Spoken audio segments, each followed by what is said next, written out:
हा तर दादा किती झाले आपले? तिघाचे 300 900 रुपये झाले.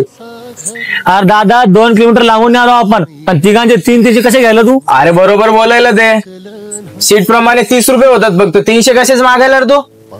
बाहेरचे पोरे म्हणून काही पण मागायलास का? तू तुझं बघ ना, माझी रिक्षा मी काही बी करेन, तुला काय करायचं?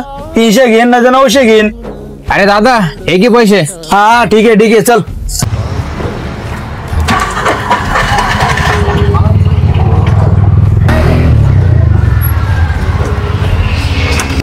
अरे काय झालं रे भैया?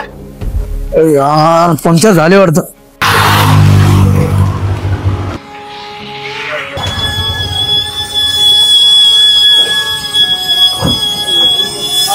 अरे दादा इकडे बर का.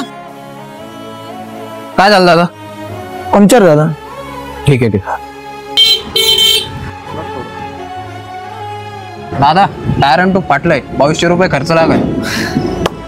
वा दादा तुला त्या नवीन पोराचे शब्द आठवले? पण एक लक्षात ठेव, कर्माचे फळ सगळ्याला भोगावं लागते बर का. आलं ना? काय असतं माहितीये का, हरामाचा पैसा कधीच टिकत नाही आणि कष्टाच्या पैशाला सुगंध तो कधीच संपत नाही. तू 900 कमवले, त्याच्यापेक्षा डबल नाही त्याच्यापेक्षा पण जास्त इथं घालतोयस. जेवढं कष्टाचं आहे ना तेवढंच घेत जा, कारण देव बघतो.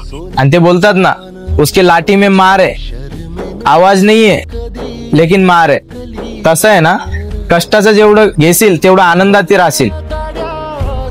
हरामाचा पैसा ना टिकलेला आहे ना टिकतो, माणसाला अजून खाली नेत. बस आता घाला पैसे. नशिबाच